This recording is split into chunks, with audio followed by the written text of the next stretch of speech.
नमस्कार मित्रों, मैं सौरभ पांडे। आज मैं अपने घर पे नहीं, एक उद्यान में हूँ। जैसा कि आप देख रहे हैं, पीछे से एक रोड भी आपको जाती हुई दिख रही है। सामने उद्यान है बहुत बड़ा सा। इस उद्यान के बारे में आज बात करेंगे थोड़ा सा, लेकिन उसके पहले आज जो दो मेन पॉइंट हैं आज के डिस्कशन के।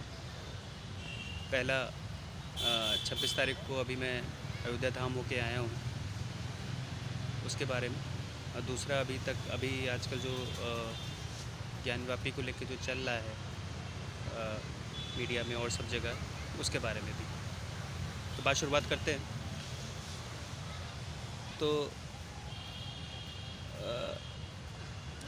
जैसा कि आपको विदित है कि राम जी का मंदिर बन चुका है और बहुत डेली प्रतिदिन करीब 2 से 3 लाख लोग वहाँ पे विज़िट कर रहे हैं पूरे भारतवर्ष से। और बहुत आस्था से लोग आ रहे हैं, देश के अलग अलग पार्ट से, बाहर से भी आ रहे हैं। तो 22 तारीख को इसका अनावरण होता है वहाँ पे मूर्ति का, और प्राण प्रतिष्ठा होती है। उसके बाद 23 तारीख से आम लोगों के लिए मंदिर खोला जाता है। तो 25 तारीख को मेरा भी मन हुआ कि मैं भी जाऊं और अयोध्या में दर्शन करके आऊं। और मैंने चुना कि भाई अयोध्या में दर्शन करने के लिए जा रहे हैं तो अपने व्यक्तिगत बहक के लिए किसी से नहीं, हम सामान्य जनता की तरह, सामान्य लोग हम हैं ही, और रोडवेज़ से, सरकारी रोडवेज़ से ही हम जाएंगे। तो उसका भी एक अनुभव बहुत साल बाद लेने को मौका मिला, सरकारी रोडवेज़ का, यहाँ की रोडवेज़ का। तो उसी से हम निकले और पहुँचे अयोध्या धाम। यहाँ से करीब 4 पौने 5 घंटे की डिस्टेंस है। तो वहाँ पहुँचते हैं, और पहुँचने के बाद वहाँ से जहाँ पे उसने उतारा है, मैं आपसे शेयर करूँगा कि मेरा 2 बार पहले भी अयोध्या जाना हुआ है। एक बार करीब 2008-9 में जब भगवान टेंट में थे, और एक बार जब मोदी जी ने भूमि पूजन कर दिया था उसके बाद जाना हुआ था। तो ये तीसरी बार मेरी अयोध्या का विज़िट था, फिर अयोध्या जाना हुआ था। और काफ़ी चेंज था अयोध्या के अंदर, काफ़ी बदलाव था अयोध्या के अंदर।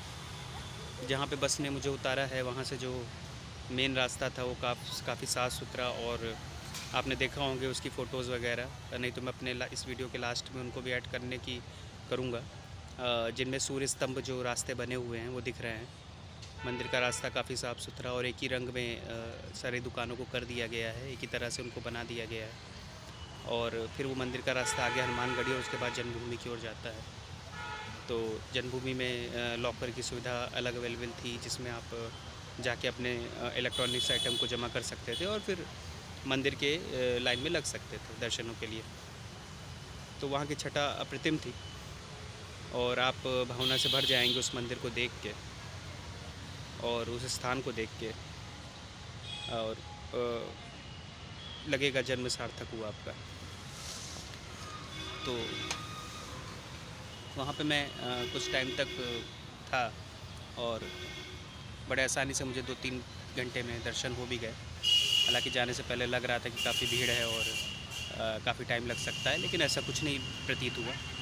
और एनर्जी, जैसे ऊर्जा बहुत हाई थी भगवान से मिलने के लिए, और दर्शन अच्छे से हुए। और होने के बाद वापसी भी हनुमानगढ़ी तो मैं पहले ही जा चुका था, उसके बाद जन्मभूमि के बाद सरयू घाट होते हुए मैंने वापसी की राह पकड़ी, और मैं उसी दिन वापस भी आ गया। तो कुल मिला के ये रहा अयोध्या, जो पहले थी, जिसमें नालियाँ बजबजाती रहती थी, कूड़ा बजबजाता रहता था, कोई मंत्री, कोई नेता वहाँ की सुध लेने नहीं जाता था, उसका कायापलट हुआ है।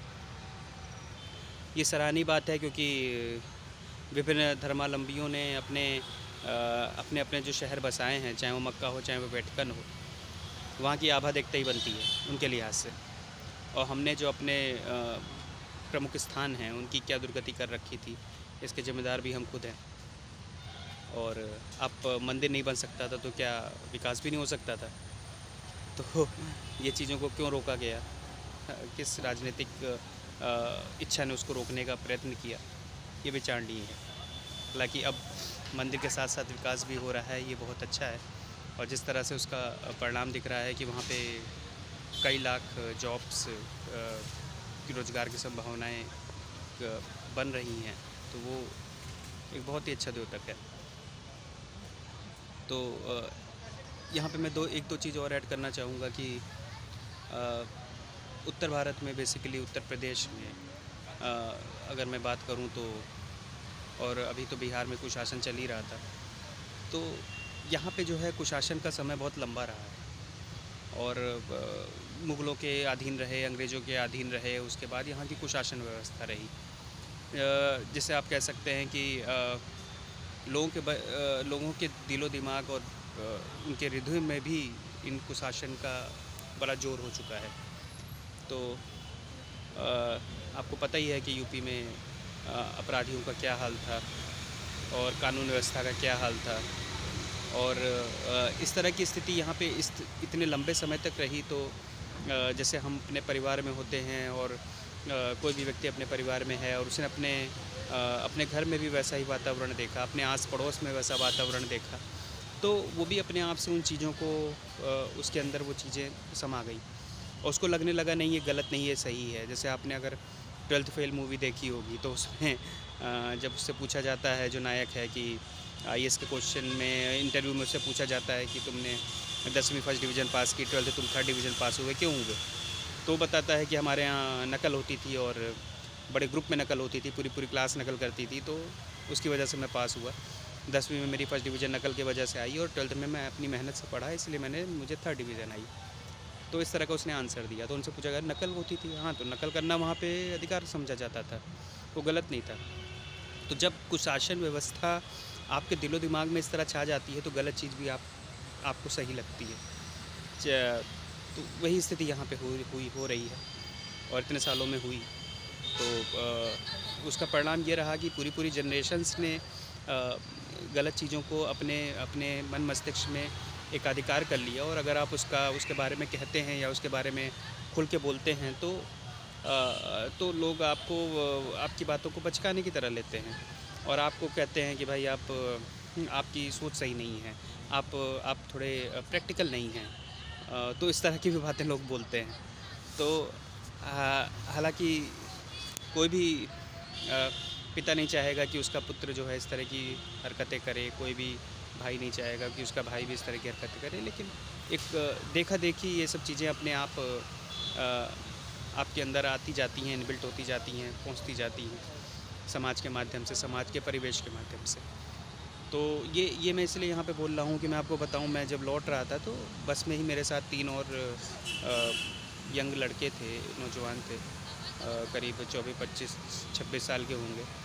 तो वो हम लोग रास्ते में रुकते हैं और ठंड का समय था तो बस में काफ़ी खाली थी बस और वो लोग महाराष्ट्र से थे, तो में स्वाभाविक है कि उन्हें यहाँ पे ठंड थोड़ी ज़्यादा का एहसास होगा क्योंकि महाराष्ट्र में ठंड थोड़ी कम पड़ती है ज़्यादातर एरियाज़ में। वो बेसिकली औरंगाबाद के थे, संभाजी नगर जिसे कहते हैं, तो वहाँ के थे, तो वहाँ पे तो इतनी ठंड नहीं रहती है।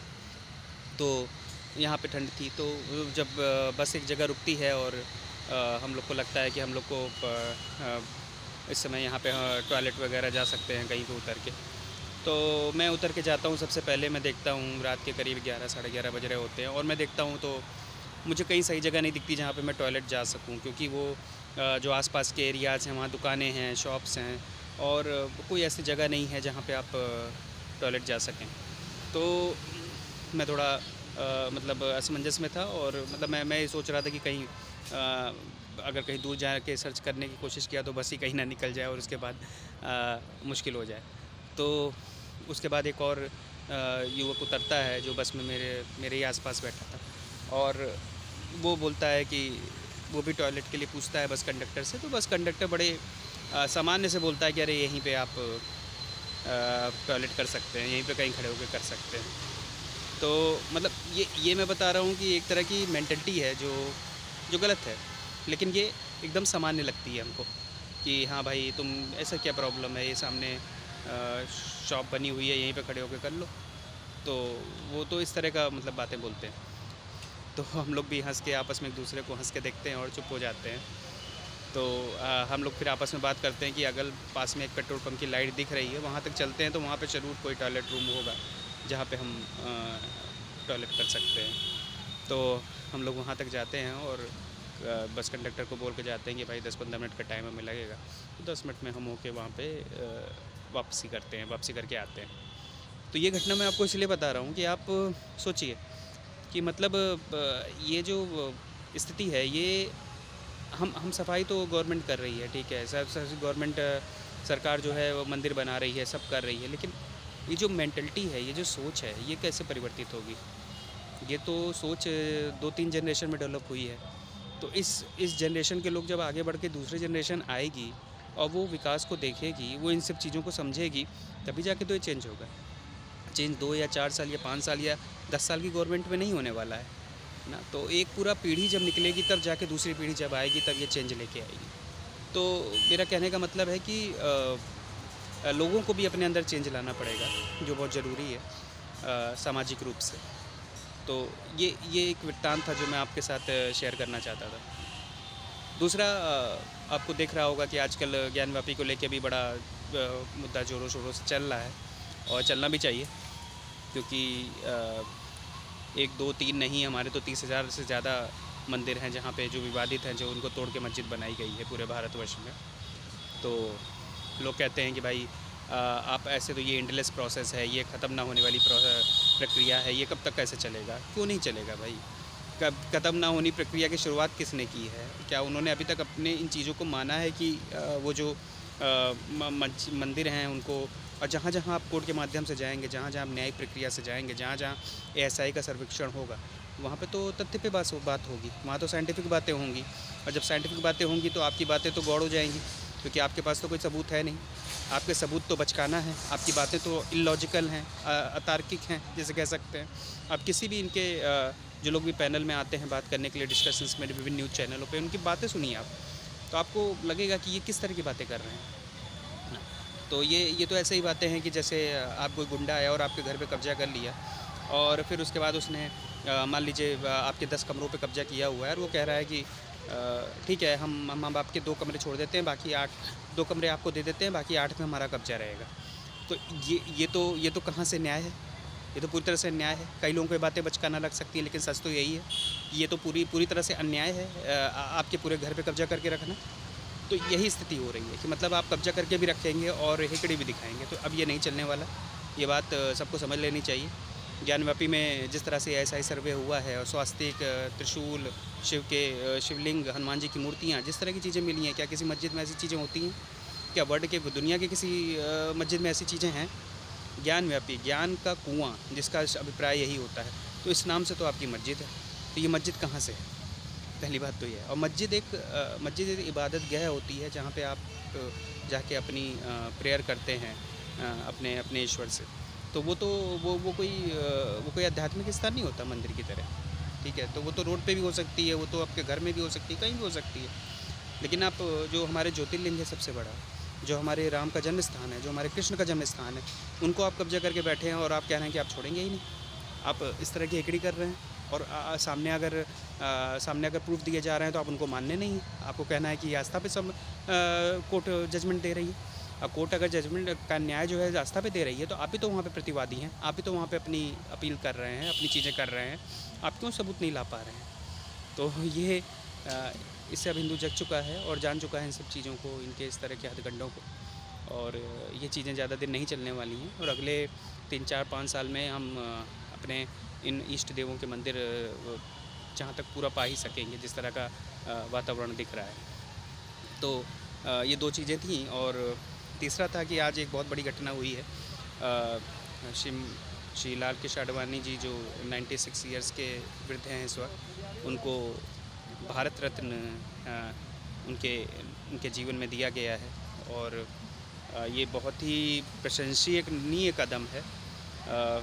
जो व्यक्ति 1951 से जनसंघ से जुड़ता है, और कांग्रेस की विघटनकारी नीतियों के खिलाफ कंधे से कंधा मिला के अटल जी के साथ लड़ता है, पूरे जीवन जिसने प्रयत्न किए, और जाके फिर 96 में वो गृह मंत्री बनते हैं, 98 की गवर्नमेंट में वो प्रधानमंत्री बनते हैं। तो इस तरह के दायित्व को निर्वाह करते हैं, देश को आगे ले जाते हैं, बेदाग छवि के साथ जीवन में आगे बढ़ते हैं। तो हालांकि वो राम मंदिर के बहुत बड़े पुरोधा भी रहे हैं और उन्हीं का कारण है कि हिंदुओं का स्वाभिमान जग पाया जब उन्होंने सोमनाथ से रथ यात्रा स्टार्ट करी है। और जब उन्होंने नारा किया, अरे मंदिर बनाने को कौन रोकेगा ना, मतलब मंदिर तो वहीं बनेगा जहाँ पे था, जन्म स्थान वहीं पे बनेगा।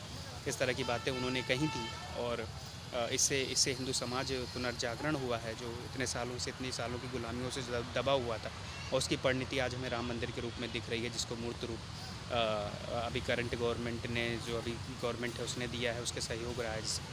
तो उनको एक भारत रत्न देना देश का एक उनके किए हुए, जो देश के प्रति जो उन्होंने अपना पूरा जीवन दिया है, उसके किए हुए कार्यों का ही एक फल है। और वो भी बहुत छोटा एक फल है, लेकिन देश इससे ज़्यादा उन्हें क्या दे सकता था। एक भारत रत्न जैसा सम्मान जो उनको दिया गया है। तो तीसरी बात है यहाँ के उद्यान के बारे में। मैं आपको बताऊँ, मैं ये चंद्रशेखर आज़ाद पार्क में बैठा हूँ, जो जहाँ पे चंद्रशेखर जी ने, जिसको अंग्रेज़ों के समय में अल्फ्रेड पार्क कहा जाता था, और यहाँ पे चंद्रशेखर जी ने अपना बलिदान दिया था, महान क्रांतिकारी चंद्रशेखर जी ने। आप सोचिए कि मतलब ये प्रश्न आपके लिए यही है कि चंद्रशेखर जी जो महान क्रांतिकारी थे, और राम प्रसाद बिस्मिल के समय से ही जो क्रांतिकारी दल के साथ जुड़ गए थे, काकोरी कांड को जिन्होंने अंजाम दिया, और उसके बाद वो भगत सिंह और बाकी क्रांतिकारी तो बाद में उनसे जुड़े थे, उस संगठन से जुड़े, वो तो पहले से ही जुड़े हुए थे, और कभी उनको अंग्रेज़ पकड़ नहीं पाए, कभी उनको पा नहीं पाए। अलग अलग सैंडर्स का हत्याकांड हो, या काकोरी कांड हो, या और सारे जितने भी कांड हुए हों अंग्रेज़ों के अगेंस्ट, सारे में उनका इन्वॉल्वमेंट था, लेकिन अंग्रेज़ कभी उनको पा नहीं पाए। और प्रयागराज में चंद्रशेखर आज़ाद पार्क जो जगह पर है, यहाँ से 1 किलोमीटर पे भी नहीं स्वराज भवन, आनंद भवन है, जो नेहरू फैमिली का पैतृक जिसे बोलेंगे उनका आवास है। तो वहाँ पे मोतीलाल नेहरू और इनका आवास है। तो वो यहाँ पे ही उनका बलिदान होता है। वो यहाँ क्यों आए, उनका बलिदान इस जगह पे क्यों हुआ, ये बहुत बड़ा गूढ़ प्रश्न है। तो इतिहास में बहुत से ऐसी चीज़ें हैं जो हमको पढ़ा तो दी गई, लेकिन उसका शाब्दिक अभिप्राय हमको पता ही नहीं कि वो क्यों हुआ। तो यहाँ पे उनको क्यों घेर के मारा गया, जिनको कोई अंग्रेज़ पकड़ नहीं पाए, उनको यहाँ पे क्यों मारा गया, वो प्रयागराज में क्यों आए। वो 1 किलोमीटर दूर ही, 1 किलोमीटर से भी कम दूरी होगी मेरे ख्याल से, 700-800 मीटर की दूरी होगी, और इतनी दूरी पे ही क्यों उनका बलिदान हुआ। तो इसके पीछे कौन लोग थे। तो ये प्रश्न आपके लिए मैं छोड़ता हूँ, और आप खुद ही समझदार हैं, और इसको आप रिलेट कर सकते हैं अपनी करंट गांधी फैमिली से और सब चीज़ों से भी। तो ये चीज़ें हैं जो देश में होती रहीं, और अच्छा है कि देश में इस तरह का बदलाव आया है और चेंज हुआ है, जिसकी वजह इसकी परिणति हमें राम मंदिर और ज्ञानव्यापी के रूप में दिख रही है। धन्यवाद आपका जुड़ने के लिए। वीडियो अगर अच्छा लगा तो लाइक, कमेंट और शेयर ज़रूर करिए। धन्यवाद।